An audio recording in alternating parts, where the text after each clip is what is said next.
Hola chicos, buenos días. Vamos a ver otro video continuando con esta método de estudio de la química. El- Les recomiendo que como en el ejemplo, como en el video de la semana anterior, también tomen notas porque al final vamos a hacer una actividad. La actividad del día de hoy será en equipo, entonces utilizaremos los mismos equipos que tuvimos la clase anterior el viernes. Recuerdan que eran equipos de 3. Esos mismos equipos los vamos a utilizar para hacer la actividad de hoy, que será, aquí al final del video les pongo cuál es la actividad que vamos a ver, ¿no? Entonces, hoy vamos a continuar con el método de estudio de la química y cuál es el método que utiliza la química para poder hacer este tipo de estudios. El hombre, de manera general, para transformar la realidad necesita descubrir cómo funciona. Nosotros, para poder transformar el mundo en el que vivimos, primero tenemos que identificar cómo funciona.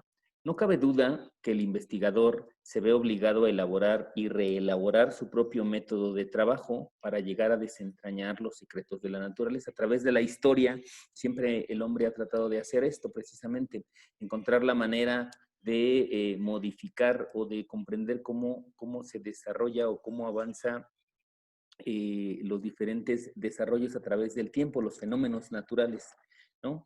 El método es el conjunto de procedimientos para la realización de un fin. El método es todos los procedimientos que utilizan los científicos o los químicos para poder llegar a la realización de un fin. El fin, en este caso, será descubrir un fenómeno, realizar un nuevo análisis o la creación de un nuevo producto para ciertos fines. Esto se deriva de la experiencia misma y son los resultados obtenidos los que indican si es o no es el adecuado. ¿Okay? Entonces, a través de la experiencia, una persona, pocas personas son muy, muy brillantes a nivel mundial desde muy temprana edad. La mayoría, a través del tiempo, con la experiencia que va ganando y con la unión de otros investigadores. Normalmente, cuando un investigador realiza un gran descubrimiento o un nuevo desarrollo de algún nuevo producto, normalmente él no lo comienza de cero, sino lo que pasa es que él, a partir de otros experimentos o de otras investigaciones de otros investigadores, eh, se ayuda, o de otras teorías, se ayuda y fortalece al final su experimento. Normalmente un experimento de alguien está soportado por la teoría de otros muchos investigadores. O sea, no llegó alguien y dijo, hoy voy a hacer un coche, por ejemplo, ¿no? No, definitivamente no. Él tuvo que haber echar mano de las investigaciones de las personas que hicieron investigación en combustión interna, de las personas que hicieron investigación en combustibles, de las personas que hicieron investigación en mecánica, de las personas que hicieron investigación en seguridad, de las personas que hicieron investigación en física, en química, en muchísimas cosas. Entonces, cuando una persona desarrolla un nuevo producto o un nuevo procedimiento, siempre es a partir de las investigaciones de otras personas, ¿ok? No es alguien que diga hoy, voy a desarrollar la vacuna contra el COVID, ¿no? De la nada, no. Siempre hay muchos estudios que ya realizaron otras personas y no es que lo plagien. La intención es soportar un estudio y que le des crédito en tu nueva investigación a la persona que ya hizo esa parte de la investigación. Entonces, la experiencia misma se gana a través de muchas experiencias, ¿no? El método particular de las ciencias naturales es el método experimental, el cual no es una receta que al seguirse paso a paso resolverá automáticamente los problemas. Es un método en donde realizamos diferentes experimentos para ver efectivamente cuál es el resultado que vamos a obtener con ciertas teorías para poder hacer el experimento. No decimos, a ver, tráiganse 5, 10, 15 productos y mézclenlos a ver qué pasa, ¿no? Algunas veces, algunos de los grandes experimentos o de los grandes descubrimientos de los químicos han sido a partir de algunos errores que se han cometido en los laboratorios, pero más no es una regla general. Ajá, algunas veces sí hemos encontrado algunos descubrimientos que son a partir de estos datos, de estos accidentes, pero en realidad todos los descubrimientos son siempre con una base de estudio teórico en donde a partir de eso nosotros vamos vamos a hacerlo, ¿no? El primer paso en este modelo experimental de estudio definitivamente es la observación. Cuando se estudian fenómenos naturales de cualquier tipo, ya sea físico, químico o nuclear, el primer paso para su estudio es la observación. Esta percepción de los fenómenos es nuestro único contacto con el mundo físico y son nuestros sentidos los que se encargan de comunicarnos la forma en que está sucediendo el fenómeno. No se refiere con la observación a que solamente nos quedemos viendo en el universo a ver qué pasa, sino también podemos observar cómo es el comportamiento de un virus, podemos observar cómo es el comportamiento de una partícula a través del tiempo, podemos observar cómo es que se modifica nuestro entorno a partir de que nosotros estemos agregando ciertos compuestos químicos al medio ambiente. O nosotros podemos observar cómo una persona, a partir de que yo le doy un medicamento, cuál es la evolución que va teniendo, ¿ok? Observación no se refiere exclusivamente a estar observando cómo se mueven los astros o cómo se mueve el universo, sino observación se refiere a que yo puedo estar identificando de manera particular algún experimento que yo esté desarrollando, ¿no?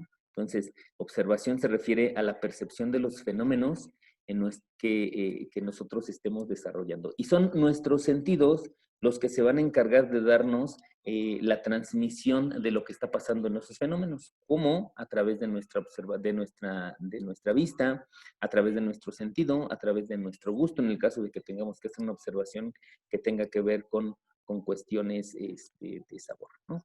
Entonces, la observación no se refiere exclusivamente a estar observando el universo, ¿no? Sino se refiere a la observación de diferentes casos, ¿no? Los datos experimentales que obtenemos provienen de sucesos observables. Nosotros, los datos que tenemos provienen de sucesos que nosotros somos capaces de observar. Y son mejores o peores los datos en la medida que lo sean los métodos de detección. Esto es, en la medida que yo tenga mejores equipos para poder observar un fenómeno en la naturaleza, mejores serán mis datos experimentales o peores, ¿no? Si yo tengo un mal equipo, entonces tendré malos datos experimentales. Por eso hoy en día cada vez se desarrollan equipos con mejores características que nos ayuden a hacer una mejor observación. En la medida que nosotros podemos hacer una mejor observación, es en la medida que podemos obtener mejores datos experimentales.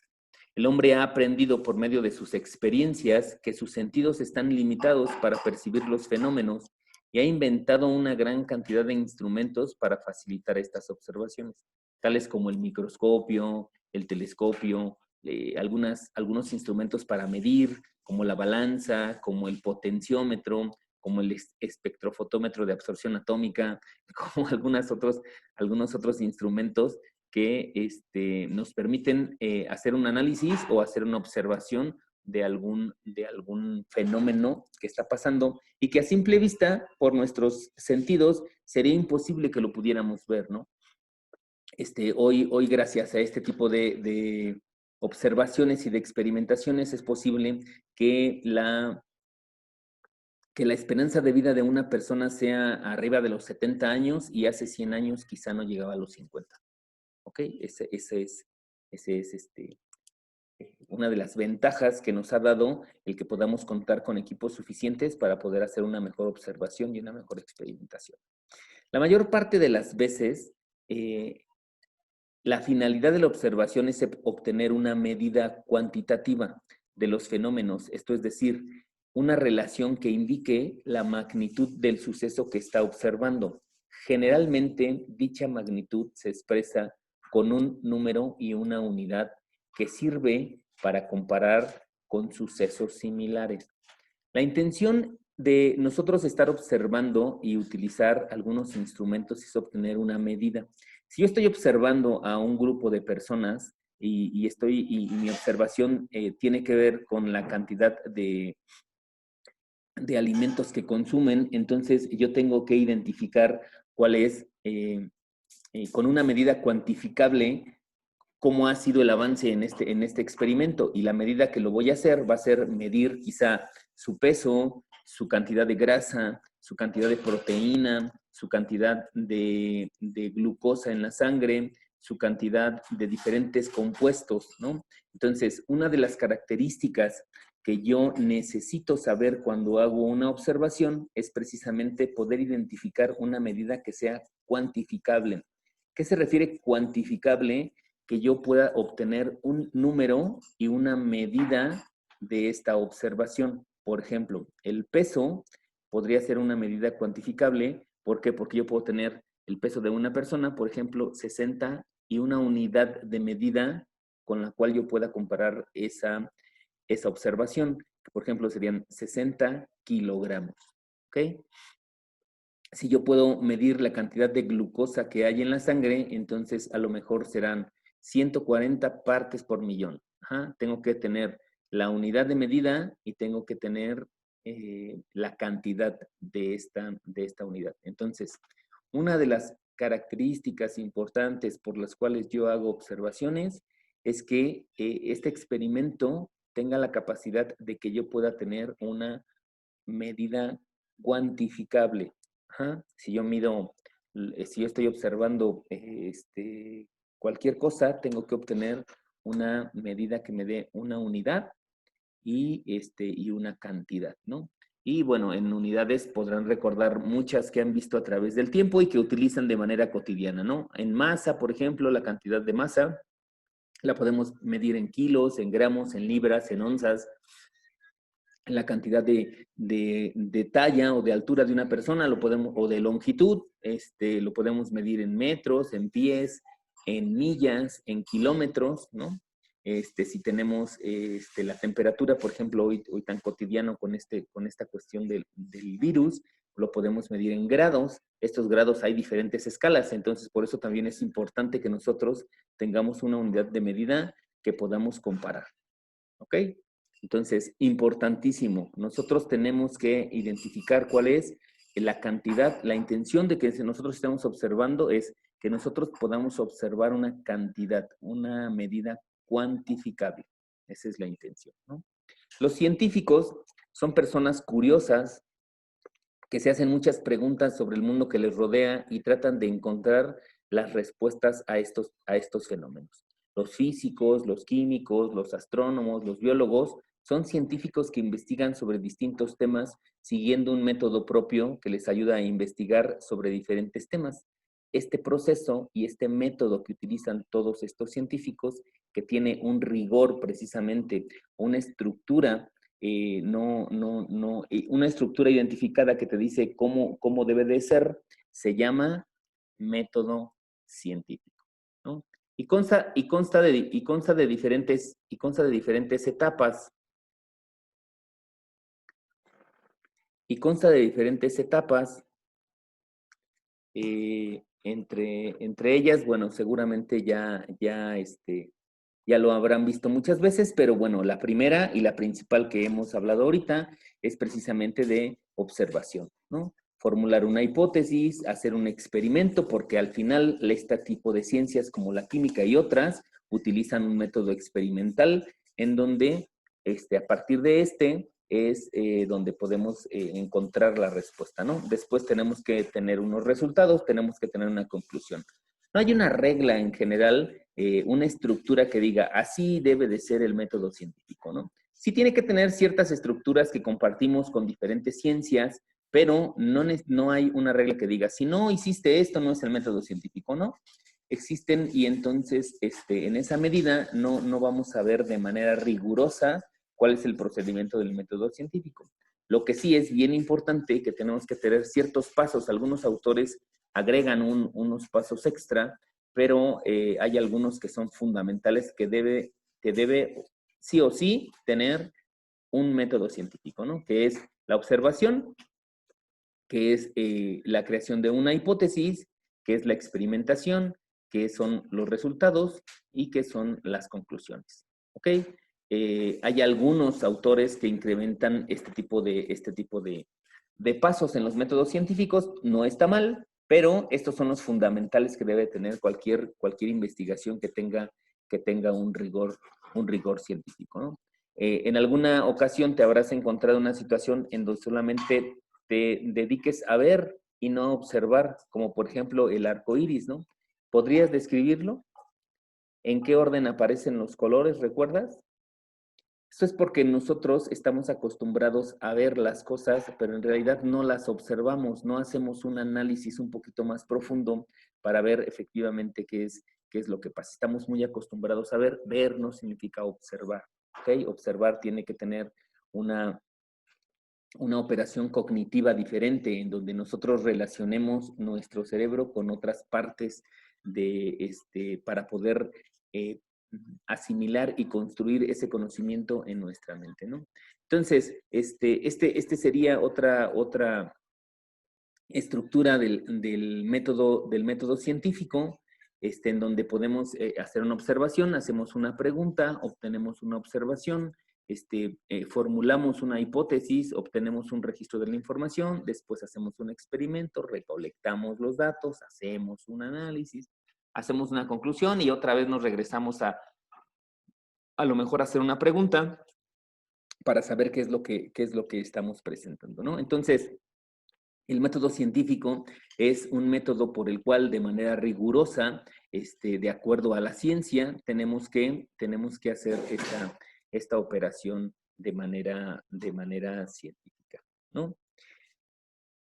Al hablar de las características del estudio de la química, se han mencionado tres pilares que son muy importantes: el lenguaje, el uso de la síntesis y el análisis, y la cuantificación. Estos son bien importantes. El lenguaje, ¿por qué? Porque nosotros hablamos, el lenguaje en química, sobre todo, simbolizamos algunos de los fenómenos que están pasando. Entonces, utilizamos un lenguaje y una escritura diferente en química a través de símbolos, y ya los iremos viendo poco a poquito, ¿no?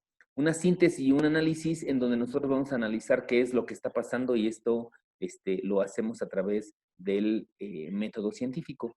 Y posteriormente hacemos la cuantificación, esto es a través de mediciones y de cálculos para poder saber qué es la cantidad y en unidades que estamos observando, ¿no? En el caso específico de la química, la cuantificación es bien importante y es fundamental. Y eso es lo que ha permitido elevar esta disciplina a la categoría de ciencia. Además de darnos la posibilidad de la predicción de un fenómeno, la importancia en diferentes niveles, desde el ámbito cotidiano hasta el industrial, ¿sale? Entonces, la química es, una de las cosas fundamentales e importantes de la química es que a través de la cuantificación, esto es, a través de la operación de que yo pueda contar lo que pasa en un fenómeno, y que lo pueda contar y que lo pueda identificar de acuerdo a sus medidas, es en la medida que la química ha llegado a esta categoría de ciencia. Y esto se utiliza en diferentes ámbitos de la vida cotidiana y en diferentes ámbitos de la vida industrial. Vamos a ver algunos ejemplos, ¿no? Uno de los más destacados actualmente es la necesidad imperiosa de cuantificar los contaminantes del aire. Si se dan cuenta, de manera muy frecuente identificamos, ¿no? Pues que tiene CO2, que tiene CO, que tiene SO2, que tiene nitrógeno, que tiene oxígeno, que tiene compuestos ácidos, etcétera, ¿no? Se está volviendo cada vez importante. ¿Por qué? Porque en pequeñas cantidades estos compuestos que están en el aire son inofensivos, pero a elevadas concentraciones son altamente perjudiciales para los seres vivos. Actualmente, por ejemplo, en la Ciudad de México y en muchas otras grandes ciudades del mundo, como Nueva York, Hong Kong, París, se lleva a cabo un registro cuantitativo de todos los contaminantes atmosféricos, con el fin de tomar las medidas necesarias de protección al ambiente y por tanto de los seres vivos. Esta es una cuantificación que tenemos que hacer de los componentes del aire para identificar qué tanto nos puede afectar a los seres vivos y qué tanto puede afectar el medio ambiente, ¿no? Sería una de las importantes aplicaciones en donde yo necesito cuantificar, medir, saber cuántas cantidades de cada compuesto químico hay en el medio ambiente, ¿no? Otra de las aplicaciones en cuanto se refiere a esto de cuantificar, de medir las cantidades, es en cuanto a los medicamentos. Es común que un médico recete a un paciente una determinada dosis. Esta dosis no es otra cosa que una medida de la cantidad que el paciente debe recibir de dicha medicina, ya que no es la misma que puede consumir un bebé o una persona adulta, definitivamente, ¿no? Generalmente la dosis depende de la edad, del peso de la persona, de la capacidad del paciente para metabolizar el medicamento, de tal manera que cuantitativamente existe una dosis mínima por debajo de la cual no tendría efecto el medicamento y una dosis máxima en la cual, al ser rebasada, puede resultar tóxica o incluso algunas veces hasta letal para el organismo. Entonces, otra medida en donde la química interviene y está importante la cuantificación es en la formulación de los medicamentos, ¿no? Y en la manera, yo sé que las personas que se encargan de recetarlos o de dárselos a los pacientes son los médicos, pero quien desarrolla toda la ciencia, quien desarrolla todo este proceso científico para saber las cantidades de medicamentos son los químicos, ¿no? Los químicos son quien desarrolla todos este tipo de procedimientos y el médico se encarga de diagnosticar enfermedades y de recetar estos medicamentos que ya desarrollaron algunos científicos, ¿no? Esa es otra de las aplicaciones, pero es importante que yo sepa cuántos son ciertas características cuantificables para saber cuál es la cantidad de medicamento que le voy a asignar a una persona, ¿no? Otra medida de la cuantificación que es muy común y divertida es, siempre nos preguntamos, o se preguntan sobre todo los jóvenes, ¿cuánto es la cantidad de alcohol que puede soportar mi cuerpo antes de que me ponga, antes de que me embriague, ¿no? De que llegue a un momento de embriaguez. Es una de las preguntas cotidianas entre los jóvenes, ¿por qué él aguanta más? ¿Por qué él aguanta menos? ¿Por qué yo tomo muy poquito alcohol y en ese momento yo paso a un estado diferente de ánimo? Cuando una persona ingiere una bebida alcohólica, existe una diferencia cuantitativa entre mantenerse sobrio y estar alegre, ¿no? O llegar hasta un estado evidente de embriaguez donde sus sentidos y sus capacidades están totalmente limitados, de forma que cuantificando la cantidad de alcohol que tienes en la sangre, se puede predecir el comportamiento de una persona. Esto es en cuanto hay muchos factores que van a depender de esto, que será la edad, el peso corporal, las costumbres que tengas de bebidas alcohólicas y algunas otras variables. No hay una regla, ¿no? No hay una regla para decir yo aguanto más, yo aguanto menos, me voy a tomar un vaso de leche antes, me voy a tomar 5 litros de leche antes, voy a comerme un bolillo y todas esas cosas que funcionan de manera de leyendas urbanas en realidad no funcionan, ¿no? Tiene que ver con una cuestión química, con una cuestión metabólica de la capacidad que tiene tu cuerpo para poder desdoblar las moléculas de alcohol y para eso utiliza las moléculas que tú tienes de azúcar, perdón. Entonces, hay un proceso metabólico que hace que algunas veces tu nivel de embriaguez sea muy rápido y algunas veces tu nivel de embriaguez es muy lento, ¿no? Pero tiene que ver con muchas variables, no tiene que ver con ninguna de esas leyendas urbanas que seguramente por ahí han escuchado, han escuchado muchas veces. Pero es importante nosotros cuantificar la cantidad que tiene de alcohol. ¿Quién lo utiliza, por ejemplo, con esto? Las personas de tránsito, las personas de gobierno del estado, cuando hacen un retén en donde dicen hay un alcoholímetro, lo que hacen es que cuantifican la cantidad de alcohol que tiene esa persona y ellos dicen, si la persona tiene arriba de esta cantidad de alcohol, sus capacidades motoras serán disminuidas, entonces él no tendrá la capacidad de manejar bien y entonces hace que sea muy probable que él pueda tener un accidente. Puede ser que no tenga ningún accidente, pero la probabilidad es mayor. Entonces, lo importante es medir la cantidad de alcohol para evitar que tengan un accidente. Esa es la intención de cuantificar, ¿no? Muchas enfermedades, también ese sería otro ejemplo de por qué es importante cuantificar, sobre todo en química. Muchas enfermedades pueden ser evitadas o controladas gracias a la cuantificación. La hemoglobina es una proteína que contiene hierro, que transporta el oxígeno a los pulmones, de los pulmones a las células. Si la cantidad de hierro es deficiente, la hemoglobina no se forma, causando lo que se conoce como anemia. La diabetes es una enfermedad que se presenta por niveles altos de glucosa en la sangre. mediante la cuantificación de dichos niveles y analizando las características del paciente, el tratamiento adecuado será asignado para corregir este padecimiento, ¿ok? Entonces, por eso también es importante cuantificar la cantidad, en este caso, de hemoglobina o de la cantidad de glucosa que tenemos en el cuerpo para, a partir de eso, cuantificar la cantidad y pueden asignarle el medicamento apropiado, ¿no? En la industria es muy importante también la cuantificación, sobre todo en la industria metalúrgica, en donde se analizan y cuantifican las proporciones adecuadas de los componentes de una aleación, porque de no hacerse de manera rutinaria, la calidad disminuye y pueden generarse productos que, por ejemplo, sean muy sensibles a la corrosión.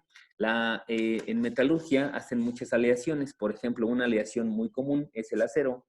El acero es una aleación entre el metal del hierro y el carbono. En la medida que se unen con ciertas cantidades, se forma el acero. Pero si yo, de alguna manera, no controlo la cantidad de carbono que va en esta aleación, se convierte en algo totalmente quebradizo que no serviría de nada, ¿no? Con poquito que modifique la cantidad de carbono en una aleación, entonces eso hace que tenga propiedades totalmente diferentes, ¿no? Yo, por ejemplo, quiero formar acero inoxidable. El acero inoxidable es una aleación entre carbono y hierro, pero además le pongo otro elemento, un elemento que se llama cromo, y lo que hace es que el cromo es que hace una capa brillante, de manera que el acero puedo decir que no se oxida, por eso se llama inoxidable, cuando en realidad después se los explico, pero más bien se oxida muy rápido.